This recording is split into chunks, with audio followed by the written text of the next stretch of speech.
बहुत कुछ लिखी है। तो हम तो ये जाने कि वो कैसे बचपन में क्या पहनती थी, क्या करती थी, और अब हम जानेंगे उससे आगे। ठीक है, तो शिमला और नई दिल्ली में बड़े हुए बच्चों को बर्गर्स और डेबिको रेस्तोरां की चॉकलेट और पेस्ट्री मजा देने वाली होती।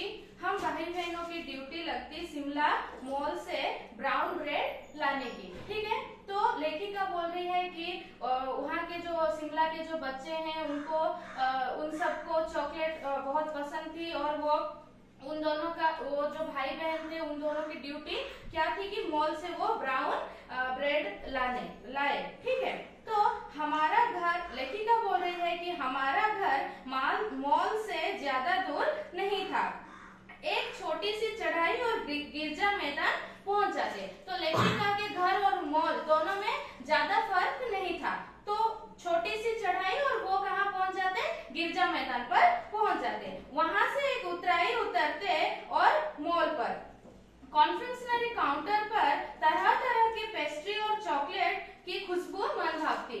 तो कॉन्फेक्शनरी काउंटर का मतलब यह है कि जहाँ पर बहुत सारे खाने पीने की चीज मिलता है, मिठाई, चॉकलेट, बिस्किट सब मिलता है ना, उसी दुकान को बोलते हैं कॉन्फेक्शनरी काउंटर।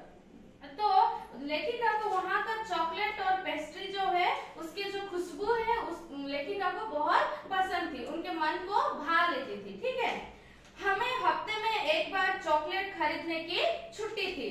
सबसे ज्यादा मेरे पास ही चॉकलेट टॉफी का स्टॉक रहता था।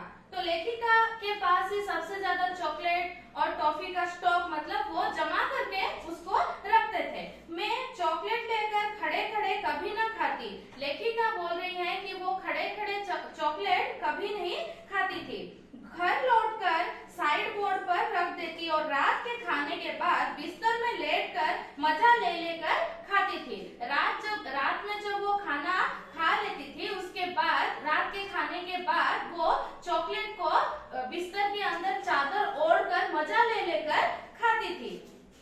शिमला के काफल भी बहुत याद आते हैं, खट्टे मीठे, कुछ एकदम लाल, कुछ गुलाबी, रस भरी, कस्मल, सोचकर ही मुंह में पानी भर आए। तो उनको बहुत सारे खाने पीने की चीज, शिमला के चॉकलेट सब कुछ याद करके, खट्टे मीठे चीज ये सब याद करके उनके मुंह में पानी आ जाती थी। ठीक है, चेस्टनट एक और गजब की चीज, आग पर भुने जाते और फिर छिलके उतारकर मुंह में। ठीक है, चने जोर गरम और अनारदाने का चूर्ण।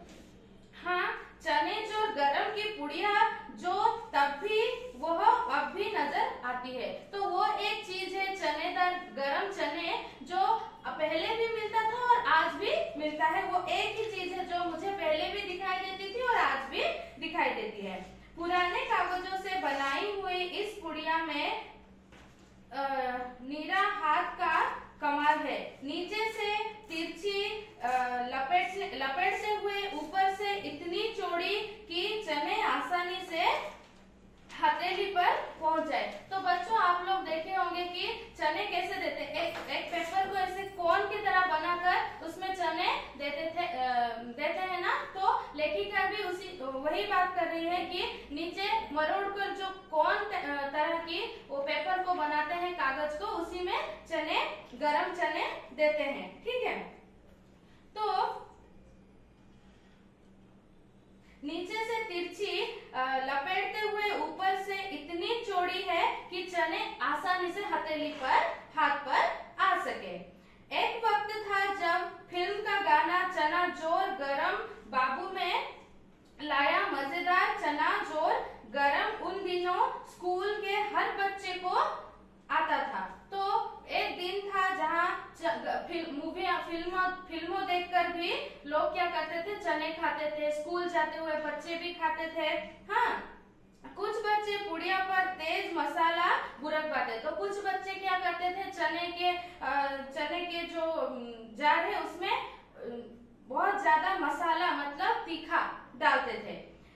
पूरा गिरजा मैदान घूमने तक ये पुड़िया चलती। एक एक चना पापड़ी मुंह में डालने और कदम उठाने में एक खास ही लय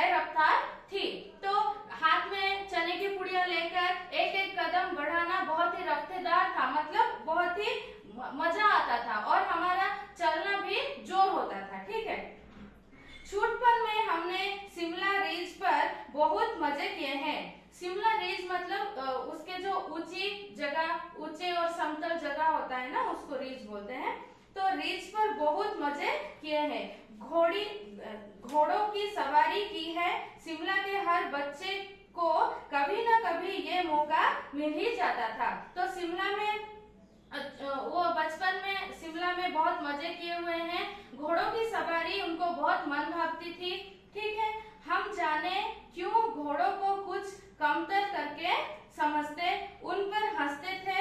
ननिहाल के घोड़ों खूब रुष्ट पुष्ट और खूबसूरत, उनकी बात फिर कभी। मतलब लेखिका बोल रही है पता नहीं क्यों हम घोड़ों को कमजोर और कम समझते थे, लेकिन ननिहाल के जो घोड़े हैं, ननिहाल का मतलब नानी का घर, नानी का घर में जो घोड़े हैं वो हृष्ट पुष्ट मतलब बलवान और शक्तिशाली और खूबसूरत सुंदर भी थे।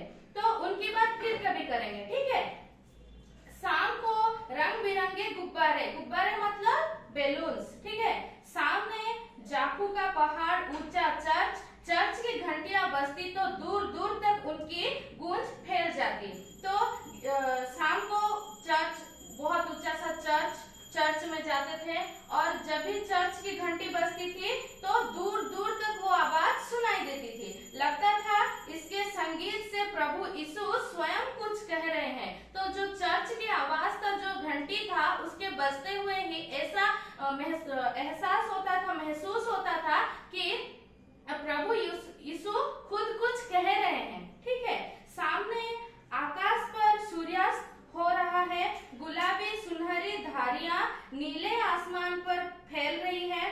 दूर दूर फैले पहाड़ों के मुखड़े गहराने लगे और देखते देखते बत्तियां टिमटिमाने लगी।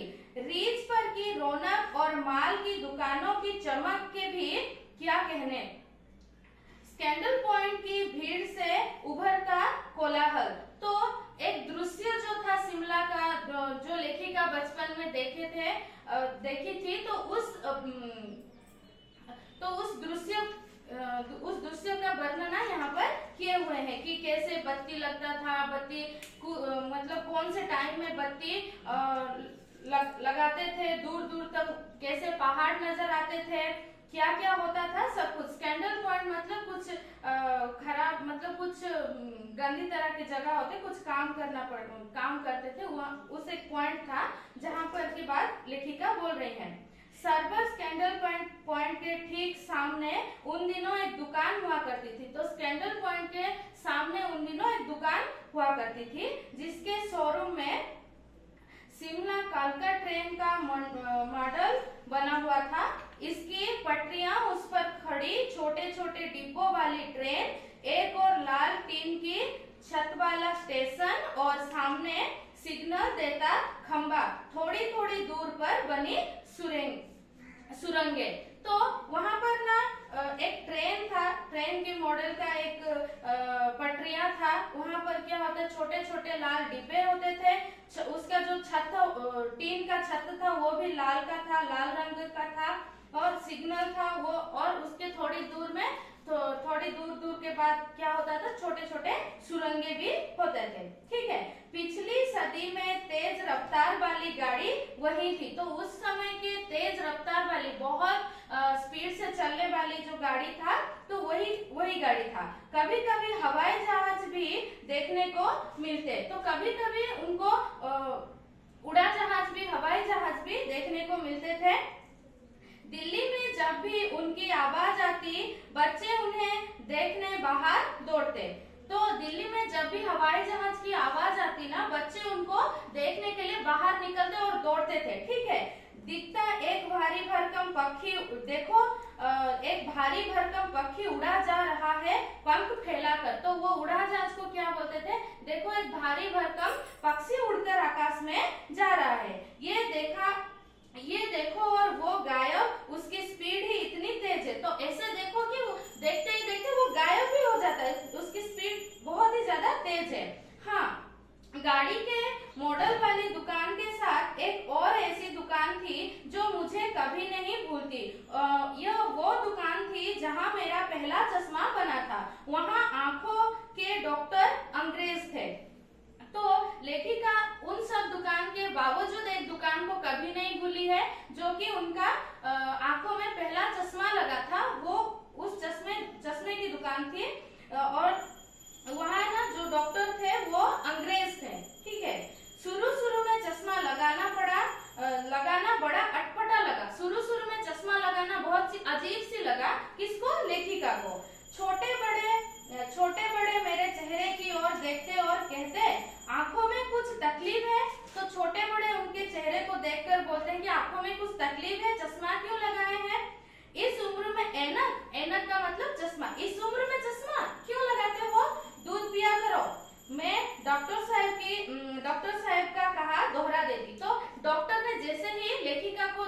जो भी बोला था वही वो दोहरा देती थी कि कुछ देर चश्मा पहनने के बाद वो उतर जाएगा।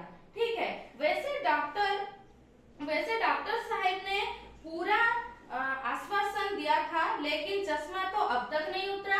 डॉक्टर साहब ने उनको बोला था कि धीरे धीरे आपका चश्मा उतर जाएगा। ठीक है, लेकिन लेखिका बोल रही है अब तक मैं चश्मा पहनती हूँ, अब तक मेरा चश्मा उतरा नहीं है, नंबर बस कम ही होता रहा, मैं अपने आप इसकी जिम्मेदार हूँ। तो लेखिका बोल रही है कि चश्मा नहीं उतरा अभी तक, नंबर बस थोड़ा बहुत कम होता गया है, लेकिन उसके जिम्मेदार मैं ही हूँ, मेरी ही गलती है कि मुझे चश्मा लगाना पड़ा। जब आप दिन की रोशनी को छोड़कर रात में टेबल लैंप के सामने काम करोगे तो इसके अलावा और क्या होगा? दिन का इतना अच्छा रोशनी है, उसमें काम नहीं करके रात को टेबल लैंप लगा के काम करोगे तो आँख तो खराब होगा ही ना। तो हाँ, जब पहली बार मैंने चश्मा लगाया तो मेरे एक चचेरे भाई ने मुझे, चचेरे भाई मतलब उसका लेखिका के कजन भाई ने उनको छेड़ा।